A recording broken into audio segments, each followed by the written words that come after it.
And I Home game. That's exactly what I said, but I thought, home field advantage, that's what you want. I forgot my pants. I have no pants for the event, but luckily, I live not far down the road, so my girlfriend ran them to me Monday morning. I had everything but my pants. How's that? That might be TMI. Well, I had shorts. I was wearing shorts down here. I look pretty ridiculous, I'll be honest. I got the pants now, though. But, hey, we're here with Bill Hancock, Executive Director of the College Football Playoff. Can you hear us? Now I can. Got you.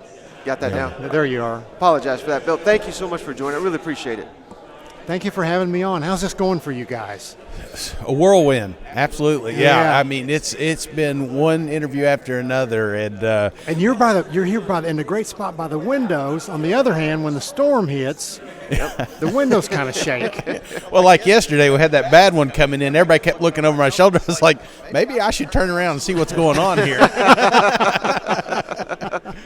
So with your role, we were trying to figure it out too. I think a lot of the fans, our audience wants to know, what exactly does the executive director of the college football platform?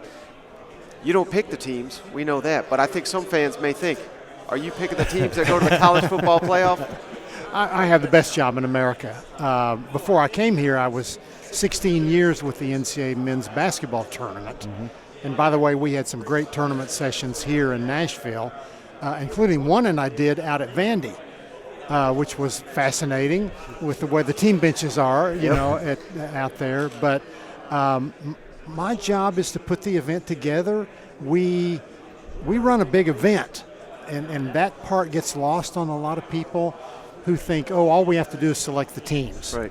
And, of course, we don't select the teams, but we are the staff that helps the selection committee do what they do. I have the best job in America, other than maybe being a radio host. I won't argue with you when there. I retire, I'm going to go be a radio host. I definitely have a face for radio. Well, I wanted to ask you, because expansion is what everybody's talking about. I'm sure you've answered this question a billion times. But when we do expand these college football playoffs, how long ago did this process start? I know it wasn't just last year. So how long have you been toying around the idea of expanding these playoffs? We had a committee that started meeting in the winter of 2020. And that's kind of really when it started. And the question was, we love what we have. Our 4-team event has been great. And, of course, we're going to have another 4-team event this year and crown a deserving national champion in light of and while all the noise is going to be about what would it look like if it were 12, I have to say, wait a minute, somebody's going to win the national championship this year, and it's really going to be cool. But we started thinking about, is there a better way? And I think you always have to try to improve yourself and ask yourself that question. No matter what business you're in, you could be a car dealer or own a radio station or run a podcast. And once you start down the path, you have to answer every possible question. Yeah. And we finally concluded, there is a better way. Let's see if we can get it done. Well, I'm glad you said that, because I've been having the same discussion with a lot of people. Everyone's looking forward to 2024 with an expanded playoff, with Texas and Oklahoma coming into the SEC. It reminds me a lot of the final year of the BCS, when they were ready for the 4-team playoff. Alabama had just won back-to-back national championships, going for 3, similar to another team here.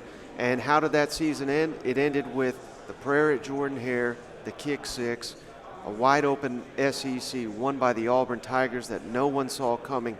So I think there's something to be learned from that lesson, that this year, which aside from Georgia, it looks pretty wide open across the SEC. There's doubt with virtually everyone else. I think we are embarking on quite the season, perhaps, this year, and it would be wise not to look too far ahead.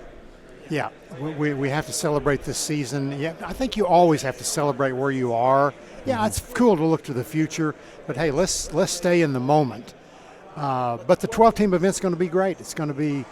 I like a lot of things about it, and the main reason we did it was one word: participation. Mm-hmm. more teams will have a chance, more players will have a chance to be the national champion. And there's absolutely nothing bad about that. Right, and in addition to that, some people, which I can see, though, I've made the argument myself, it could devalue the regular season. But on the other hand, late November, when you have 20 teams in November vying for 12 spots, it will add significant value to their regular season. Is that, I have to imagine that's a big reason to go to 12 as well. Yeah, I think the regular season's still going to stay strong. We're going to have the same selection committee, 13 members, same processes, and they're going to continue to look at strength of schedule. And so you need to play somebody. You need to play somebody in September. And then, of course, you need to be successful the rest of the season. Right. But you hit on something I think really important is November is going to be fantastic. Yeah. No one knows how many teams are going to be in the hunt come November, but it's going to be a bunch. Yeah. I would guess 30 or more. And remember also that the playoff will really begin the week before with the conference championship games. With the top 6 ranked conference champions going to the playoff. You really don't have a 12-team playoff. You really have, with the 10 conferences, you could say easily you have a 20-some team playoff. Right. And boy, that's exciting. Well, and I'm sure you get asked this all the time. You probably get tired of hearing this, but as I understand it, the format that we'll be going to it with the 12 team, the way they'll do it is only been finalized for 2 years, and then they may adjust it. Are you already looking at how the format could look years down the road? Yeah, someone asked me that yesterday, and I'm not sure where that came from because we're not. This is not a 2-year deal. This is a deal for a long time. So we did not put it in just for 2 years. Okay. That is interesting because you are the second person who's mentioned that. So I need to correct the record. We're in this for a long time with 12. Well, right, I understand that, but it is my understanding that the conference champions with the buys and potential home games, that's what I'm referencing as I think there's only is the contract just for 2 years for that, or is it full on? It's for longer. Okay. Well, I apologize then. Yeah, no worries, because like I say, you're not the only one that has mentioned that. Here's one thing that is only 2 years. It is where the quarterfinals and semifinals will be played. First 2 years are going to be in bowl games, as we know, but we don't know where they're going to be starting in 2026. I expect they'll be in bowl games, but we don't know that. So maybe that's where that comes from. And there could be some rotation of potential home games, right? You're still going to be the top 4 conference champions will still have the home games. Right. So that's going to continue also. And so that'll be in 2024, the first time home field college football playoff. I mean, that's going to be a remarkable scene. You know what? There's never been anything like it in college football. Right. Yeah. All of our campuses have had big games. We can sit here and go through all the SEC schools and remember the big games on campus. I think these playoff games will be bigger than anything that's ever happened on that campus and football-wise before. It's awesome. And can you believe it's come this far from prior to the BCS? I mean, could you ever imagine we're sitting here discussing a 12-team playoff in college football? Oh, it's so cool. It's so cool. I do need to say this. We wouldn't have a college football playoff if we hadn't had the BCS. We had 16 years of the BCS, and that showed us what we could do. That set the table, that got the bowl games together, that let us have 1 and 2 play. And we would just not have a CFP if we hadn't had the BCS before. Well, I remember us growing up, it was – the Big Ten and the Pac-12, they have to go to the Rose Bowl, which I'm not trying to tarnish that game, but it confused us as children. Wait, why is 1 playing 3 and 4 playing 5? Like it was kind of illogical in that sense. So, yeah, I mean, the BCS was a game changer. It changed the sport. It's when we fell in love with the sport, and now the college football playoff. We were together. We lived 3 hours apart. We got together for the first college football playoff. I mean, for fans, because that's what we all are at heart. We're fans of this sport. That's why we do this. I mean, these are like memories we will have for the rest of our lives. Absolutely. We are making memories. Right. Yeah. I love it. Are you on Twitter? Because I'm just curious how many times you were tagged when Alabama didn't make the playoffs. Yes, I am on Twitter. I had a brain fade there because I'm not on it very much. but probably there good. will always be a team 5. Right. Yeah. When I was doing the tournament, there was a team 65, and there's going to be a team. It'll be 13, or it'll be the number 7 at-large team that just barely doesn't make it. And you know what? That's a good thing, because I feel bad for Team 5. I felt bad for Team 65, but it's a good thing because we have an event that people want to be a part of, Right. and that people are disappointed when they don't make it. So I get that, and I'm proud of it.